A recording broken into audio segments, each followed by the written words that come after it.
Alright, I'm pleased to say my barn is complete. Let me show you around. This was bought from Big Buildings Direct and they're pretty true to their word on the price.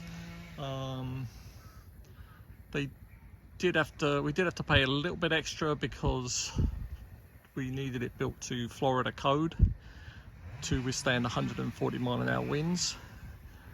There's no point messing around there. And everything went pretty smoothly. We trim wise, we went with horizontal panels. Vertical panels cost a bit more. Apparently you use up more, need more metal to do it. We like the horizontal because it matches our house. The horizontal though can be a bit dirtier, like they collect dirt, you have to spray it more often.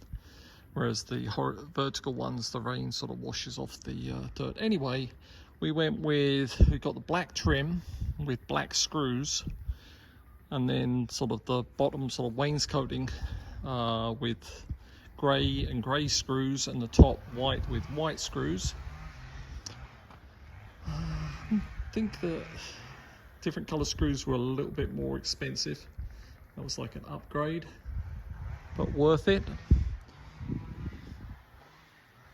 It's gonna be a bit harder for you to see around the back because of the sun will be in front of us if we catch it. But looks very attractive at the back. Doesn't really have gutters, but the way the metal is, it should chuck the water off that way, and then we can do something about catching water that end. Foundations, they did extra in the middle to support those walls, the internal walls. You just see there's a ditch left where they had it. I'm leaving that open so we haven't had the final inspection, just in case they want to check. As I said earlier, we did this ledge to stop the rain getting in. We didn't necessarily have to do it right round here because of the the overhang, the lean-to, but if we ever wanted to close it in, it would be ready. But what we did here was, because there's no overhang there, we have put some sealant down. Put the sealant down before they put the panels on, and obviously everything's screwed into the base. I don't know whether this door was included or we paid extra for it, but you can choose wherever you want the door.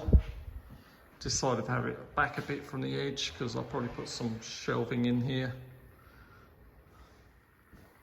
It's got these internal braces, basically in 3 parts, the building. So you could close this bit in as well if you wanted.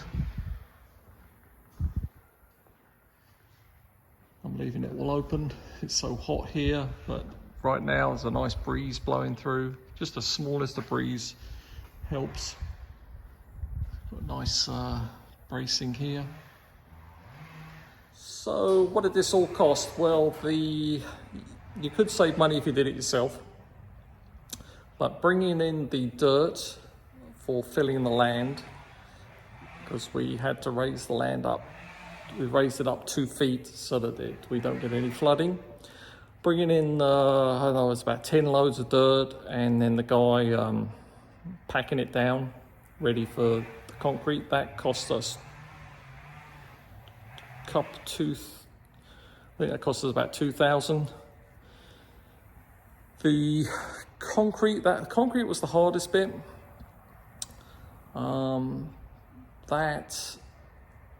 The guy, that was like 12,000 something, 12,000 and change for the concrete.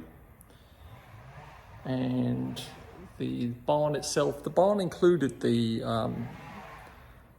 labour, so I don't know if you can say to them, cut off the labour, but I had companies, I asked the steel building, a couple of different buildings companies. There's one that made the steel panels in Tampa, and I asked them what would it cost to build this, and they said 60,000.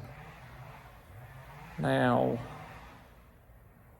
they must be just quoting that so they don't get the business, or they're just ripping people off, because I think it was the same people actually came and did it for less.